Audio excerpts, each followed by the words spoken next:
Students that are to join university and TVET this year have decried of lack of IDs issuance from the government.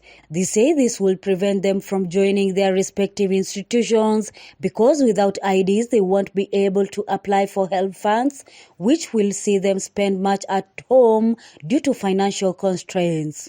There's a delay of IDs coming, and as students we want to apply help scholarships, and most of us come from low families, and the help scholarship is the one going to help us.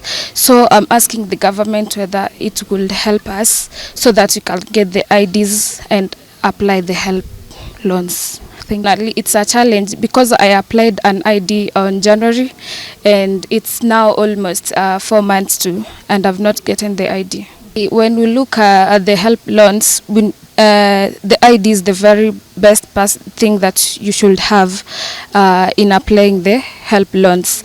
So there is a lot of delay. Okay, when I look at the portal, ID is required when you apply the loans. Yeah, so you can't apply without the ID. The ID is the problem we have right now. I tried to apply, but somehow the ID was the problem, the major problem. I went on January and applied for the ID, but probably from January to now, not yet the ID not yet come. Technical hitches on accessing website portal for KUSSIPS and help was also a major challenge. The very problem we have is maybe something like network. We have ever been visiting Cyprus. The very first details is entered, maybe personal details, and the network drays around. You can even stay in the cyber for almost a day. Then tomorrow, then you go there. That's the other problem we have got around on application of help. Even the other time when you were applying for KUSSIPS, if you ever came through such a network problems, I wish you maybe bring out some technical improvement around maybe to cope up with the very problems around maybe.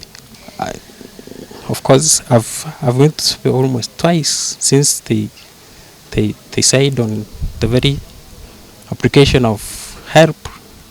I've visited the cyber caves for twice, I think, yeah. The candidates resolved to seek assistance from the Association of Bobasi Professionals from the local community, whose members accept to offer mentorship tips. From this hard sensitization exercise, I may like to know maybe we have seen some, maybe we have some funds of help. We have 4 funds maybe. I also skimmed through some writing. We have 4 funds. Let us know the very good fund for clearance of our fees, because most of our families are very down, Like me, I come from a very unfortunate family.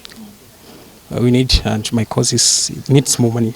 I'm paying almost 650,000, and we need to be educated on how to have a very good fund for application, because I skimmed through there for, yeah. Dr. Samuel Siringi, the association chairman, said the mentorship was to issue clarifications on the new university funding model and eliminate misconception among parents about it. There will be a lot of clarities around 1, application, 2, student IDs, as you can see, is a concern from this area. So by the end, then this confusion is all around there. You might realize that the student-centered funding model was introduced last year. So because of that, there are concerns. You might recognize that last year, the government introduced the student-centered model of funding universities. Under this system, the students are actually given fee structures that show the entire amount of fees that they will pay in universities. Now this has been misinterpreted by some of the families to mean that they will pay all that fees that is in the fee structure, when in reality the government is catering a lot into scholarships and loans, and therefore today this clarity would be put to the students that we are having. Yeah, from what we have been told, the universities have already issued admission letters to the students. However, they are not able to clarify to the students what each household is going to pay. The reason for that is that these students have to apply, and after applying, then their application will be subjected to an assessment using a tool that has been developed, a very good tool that has been developed by the Higher Education Loans Board and University Funding, that will now show how much the parent is able to give. And I must say that the first system, when they applied last year, 100% of the students were supported to very high levels. So what happens is, after applying, they use an instrument called an MTI, which is very well developed and takes care of every detail that the student submits. Then after that, they will allocate the loan, the scholarship component, and the household. And above that, actually, the students are also given upkeep loan, money that is enabling them to stay a good life in universities or to meet their personal expenses. So at the end of the day, the parent ends up paying very little.